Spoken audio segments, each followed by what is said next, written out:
यं ब्रह्म वेदांत विदो वदन्ति परं प्रधानं पुरुषं तथान्ये विश्वोद्यते कारणम् ईश्वरं वा तस्मै नमो विघ्न विनाशनाय। हे गणपति देवता, आपसे प्रार्थना है कि आप की जो सृष्टि की रचना आपकी कला से चल रही है, क्षण प्रतिक्षण नित्य नवीन हो रही है। भूत को कभी लौटने आप नहीं देते हैं। वर्तमान में अपनी कला कौशल से प्रत्येक वस्तु को कालबद्ध खूबसूरत ऐसा बनाते हैं कि हर जीव हर वस्तु जो पैदा लेता है सब अनूठा और अद्वितीय होता है। कोई मेल किसी से नहीं होता है। यहाँ तक कि विज्ञान ने कहा कि पेड़ के पत्ते, इमली के पेड़ के पत्ते एक दूसरे से मेल नहीं खाते। किसी भी पेड़ के पत्ते एक दूसरे के पत्तों से मेल नहीं खाता।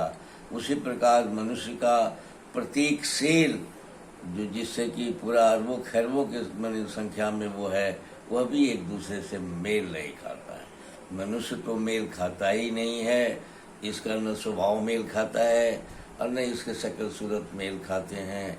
लाखों करोड़ों वर्षों से आप नित्य नवीन बिल्कुल नए अद्वितीय चेहरा बनाते रहे हैं।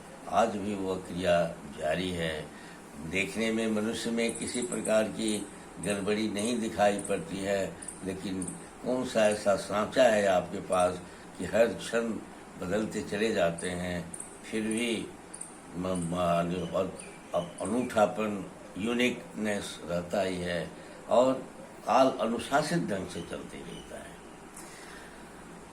इस अनुशासित ढंग से चलने की क्रिया में मनुष्य ने जो जंगली जीवन से सभ्य जीवन में जब प्रवेश किया तो देवताओं का, ईश्वरीय शक्ति का उससे कनेक्शन कट गई। जब अपने ऊपर आरोपित कर लिया, मर्यादित माने समझौता पर आधारित आरोपित सभ्यता को मनुष्य ने अपने ऊपर आरोपित कर लिया, उस समय आपने कृपा करके इसे आयुर्वेद की नियमों पर चलने के लिए आदेश ऋषियों के द्वारा दिलवाया कि जब तक मनुष्य आयुर्वेद के नियमों के अनुसार चलता रहेगा, उसमें किसी भी प्रकार का रोग नहीं होंगे और प्रकृति से, ईश्वरीय शक्ति से उसका जुड़ाव बना रहेगा। लेकिन मनुष्य कालक्रम से अपने इंद्रियों में फंस जाने के कारण वह अपने सेवा, त्याग, प्रेम, करुणा, स्वतंत्रता और निर्भयता के आधार पर जो सृष्टि की सभ्यता की जो नींव रखी गई थी, और जब उस भाव में कमी आई तो अवतार लेकर भगवान आप या भगवान आते थे और फिर से धर्म की स्थापना करके चले जाते थे। आज के डेट में ऐसा कुछ नहीं दिखाई पड़ता है। आज नहीं न कहीं अवतार दिखाई पड़ती है। आज तो बड़ी कठिन स्थिति है कि मनुष्य इंद्रियों से उबर नहीं रहा है। सेवा, त्याग, प्रेम, करुणा, स्वतंत्रता का अर्थ अगर पूछा जाएगा इस देश के लोगों में तो 100 में 10, 20, 25, 50 आदमी अगर बता दिए तो बड़ा आश्चर्य की बात हो जाएगी। और ये स्थिति है, वो भूल गया है सेवा, त्याग, प्रेम, करुणा, स्वतंत्रता। ये भी भूल गया है कि हमारे भीतर मनुष्य है। हमारे भीतर के मनुष्य देवता और से बना हुआ है, देवता तत्व से बना हुआ है। और काम, क्रोध, लोभ, मोह, मद, मत्सर को सृष्टि की रचना में सहयोगी बनाकर और ये चलता है। लेकिन आज काम, क्रोध, लोभ, मोह, मद, मत्सर ही संपूर्ण प्रभावशाली बन गया है और ये भूल गया है। ऐसी परिस्थिति में ये रोग रक्षणी शक्ति की मांग आज पूरे देश 135 करोड़ लोग, 130 करोड़ लोग रोग रक्षणी शक्ति की मांग कर रहे हैं कि रोग रक्षणी शक्ति अगर हमारी बढ़ जाए तो ये आयरस वायरस बीमारी तिमारी से हमसे मुक्ति मिल जाएगी। आज ऊर्जा शक्ति के फेरे में है कि हमको ऊर्जा मिल जाए। आज से 25, 30, 40 वर्ष पहले पूर्ण क्रांति के नाम पर इसने किया कि सब खाने में जहर मिला दिया और विज्ञान की बात कहता है कि मैं विज्ञान से चलता हूँ। विज्ञान में जब आप अपने आयुर्वेद के अगत तंत्र में आपने कहा कि किसी भी प्रकार का विषय अगर हमारे खाने में रेगुलर जाने लगता है तो सबसे पहले हमारी बुद्धि मारी जाती है, हमारा विवेक मारा जाता है, चेतनता मारी जाती है, हमारा मैंपन का बोध मारा जाता है, सबसे चित्त हमारे कमजोर हो जाते हैं, हम बुद्धू और गधा हो जाते हैं। लेकिन जहर मिला के खाने की जो परंपरा, जो संस्कृति कायम हुई, इससे बुद्धि इत्यादि का तो देखा जा रहा है कि बुद्धि क्या हो गया। आज और नए कोई भी साहित्यकार, कलाकार, वैज्ञानिक कहीं भी किसी भी क्षेत्र में ज्ञान विज्ञान से रिलेटेड कहीं कोई पैदा नहीं ले रहा है, कहीं कोई चमकदार पर्सनालिटी खड़ी नहीं हो रही है। अब रोग से ग्रसित होने के भय से, रोगाणु के आक्रमण के भय से हम भयभीत हो गए हैं। यही हमारे सामने मुख्य रूप से काम रह गया है। ऐसी परिस्थिति में हमें ऊर्जा चाहिए, तो ऊर्जा चाहिए, फिर भी ऊर्जा सिर्फ चाहिए, लेकिन कैसे ऊर्जा मिलेगी इस पर विचार नहीं करना चाहिए, कहीं से अलग से मिल जाए। इसलिए हे गणपति देवता, आप चेतनता दीजिए कि साहब ये मनुष्य, पूरे के पूरे मनुष्य सोचे कि मैं क्यों ऐसा स्थिति को प्राप्त कर गया हूँ और कैसे ऊर्जा मुझे मिलेगी। और जब तक हम जीवनी शक्ति को ताकतवर नहीं बनाएंगे, जब तक हम चयापचय क्रिया को मजबूत बनाकर ओज तक हम अपने खान पान को, रहन सहन को नहीं ले जाएंगे, ओजस्वी नहीं बनेंगे, तब तक स्थितियों में कोई परिवर्तन कहीं से होने की संभावना नहीं है।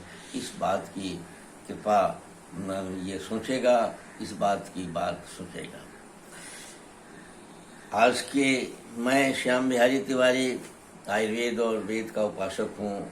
आयुर्वेद में के छोड़ देने से, आयुर्वेद के आधार पर जीवन चर्या हमारी नहीं है, इसके चलते हम परेशानी में हैं। हमारे पास ज्ञान है, हमारे पास सारा कुछ है, अगर हम थोड़ा सा समझदारी से काम लें तो हम स्वस्थ हो सकते हैं। इसलिए मैं इस कार्यक्रम को आपको संदेश के रूप में बताना चाहता हूँ कि आप आयुर्वेद के प्रति दिलचस्पी लें और थोड़ा सा आयुर्वेद के अनुसार चलने का कोशिश करें। आज इम्यून पावर बढ़ाने की जो बात हो रही है, इम्यून पावर बढ़ाने के लिए हमें जीवनी शक्ति की सबसे पहले आवश्यकता पड़ती है। जीवनी शक्ति ही इम्यून पावर भी बाद में चेंज करती है। जीवनी शक्ति हमारे प्रत्येक मनुष्य के भीतर आत्मा है और आत्मा की सेवा के लिए विवेक है, चित्त है, चेतन है, बुद्धि है, ये सारा है, मन है, सारा मन उसके सेवा में लगा हुआ है।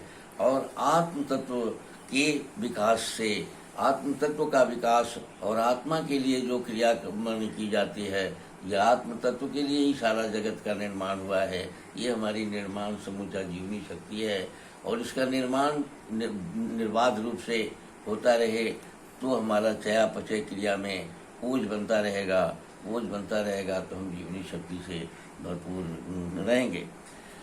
आज की डेट में हम निगेटिव विचार के बहुत ज़्यादा हो गए हैं, नकारात्मक सोच हमारी ज़्यादा हो गई है। खान पान भी माने हमारा विधिवत नहीं है। श्वास लेने की जो हमारी प्रक्रिया है वो श्वास हम उचित वातावरण में लें या श्वास लेने की प्रक्रिया हमारा ठीक ढंग से चले।